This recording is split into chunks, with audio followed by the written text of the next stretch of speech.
Welcome back to the studio. Today I get to do something for me that's a little bit exciting.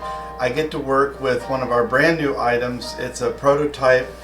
I have the laser cut applique here, and I have the self print pattern here. The name of this is Gnome, Sweet Gnome, and I found this really cool tote bag at Joann's on sale. So I'm going to put my gnome right on the front of this tote bag.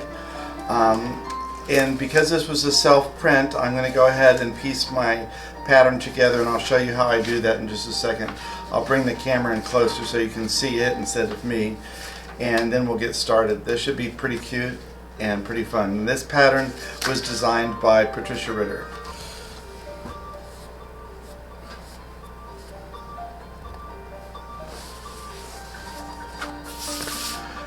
This is a self-print pattern, so this could be used if you were going to be doing a SVG file, or if you wanted to download one of our patterns and use it using your own fabric. You could print this out. The pattern actually would come with the applique component when you buy this as a packaged unit. And what you'll see, in either way, it comes with the fabric requirements and the instructions for cutting out or placing the templates on there. And then you can see also our pattern pieces are on here in the actual size in which they will be.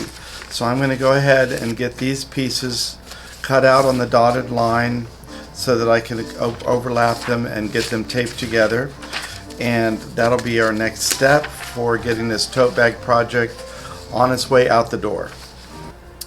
You can see that I've cut on the dotted line everywhere on the pattern that it was indicated, and then I've just used some magic tape. You could use a glue stick on the back, and I've glued together the four components of this pattern to create my gnome. Now I want to make sure that it fits on my bag, so I'm going to go ahead and trim off the top and bottom just so I can actually lay it on the bag and see how well it fits really clearly. So I'm going to do that next. You can see I've cut off all the excess paper on the pattern that I didn't need, and now that I have that done, I can see that this gnome is going to really nicely fill up the whole front of this bag. So I'm really excited about that. One thing though I notice, because this canvas is so thick, there's no way that this pattern is going to show through. So what I'm going to do is just set it off to the side, or I could just go ahead and lay my first piece, which could be the gnome's cap, and use this by lifting it up and placing it, and then I should be able to get all the other placement in the approximate place that it should be. So I'm going to go ahead and start doing that. As you can see, I've already laid out all of my pieces for the applique because I like to make sure that I know where everything is at and I don't have anything in the wrong place. Also that I have all my components and nothing's missing. So I'm going to go ahead and get started placing my fabric, and then we'll get the iron out and get it hot. Because all of our pieces are already laser cut and they're pre-fused with Steam 2, all you have to do is peel the paper backing off, and you can see on the back a shiny kind of sticky substance. That's our fusible web. It's Steam 2, and you can see that the paper peels really easily off of that. If for any reason that doesn't peel off as easily as you'd like, you can always score through the paper with a pen, and then that gives you something to lift up in the center and pull out. It's really better to pull it from the middle than it is from one of the edges, especially when it's a really small, finicky piece.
fusible applique, you could edit these in any way you wanted. For instance, if you didn't want either of these, you could leave them off and just go ahead and jump to the pressing phase here. Also, sometimes we have Christmas, like the Santa's little helpers, the dogs and the cats that have the Santa's hat. And if you didn't want the Santa's hat, you could just leave it off and make it a little helper without the Christmas hat.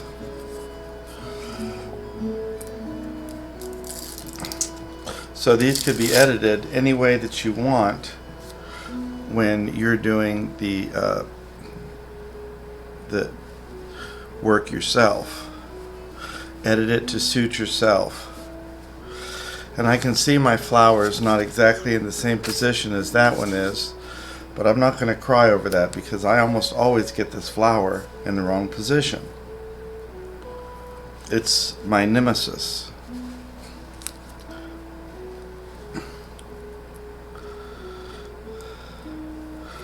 I almost hesitate to say anything because I don't want to jinx myself, but the paper is coming off really easily today.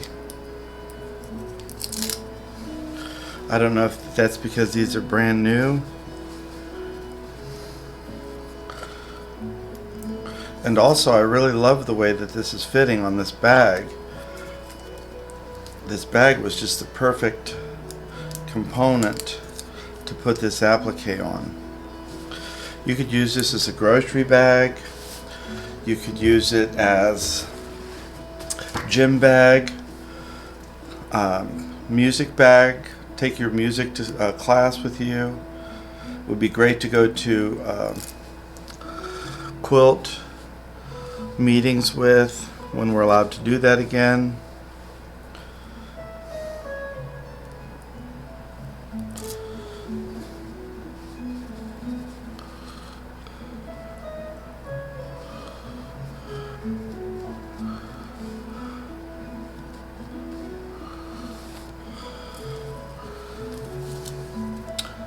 We're getting right through this one. I'm going to put my bird together so that the bird can sing. I should have put the bird on first so he could be singing us a song and keeping us company while we're working.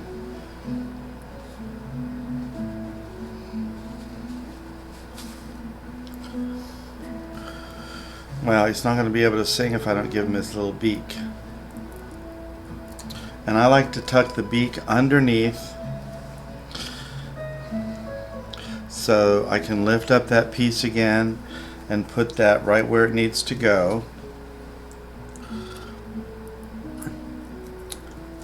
When it comes to the ironing, I think because this bag is dimensional, I'm going to put inside a little wooden box to raise it up so I can get a nice fresh flat surface for me to iron on.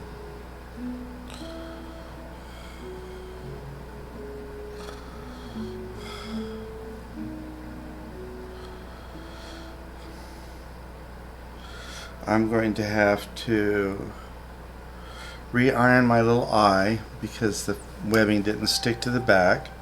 So I'll hit that with the iron when I get it turned on and let it cool down for a few seconds. And I always like to try and get the color of these right, so we'll see if I can do it or not. We just have these 3 tail feathers to get going, and then I'll go ahead and turn the iron on. And again, really, this is going side to side on the bag, so I know you won't necessarily have this bag when you do yours, but I'm really happy I found it. So that's the end of the pieces except for the one little bird's eye. I'm going to go ahead and get that ready, turn my iron on, and we can get to fusing this project and we'll be finished. Bob's your uncle. Just like that. The fusible web on the back of my eye wasn't completely connected to the eye, so I went ahead and reheated that with the iron and let it cool. And now I have the eye in place. Inside my bag I have a little wooden box that I'm just going to use to help create a flat surface on which I can press the pieces with. Another thing that I like to do is I don't put water in my iron, that way my iron never leaks.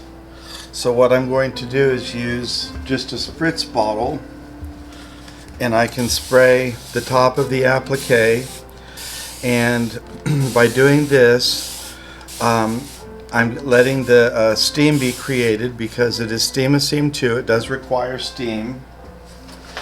And I'm going to press this whole piece with a pressing cloth over top of it.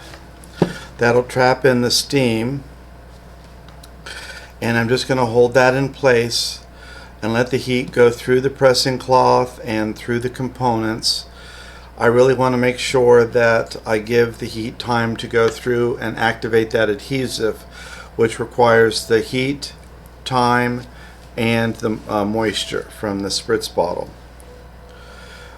Several of these places there are multiple layers of fusible web, and I always find it's a good idea to iron it both from the front and the back.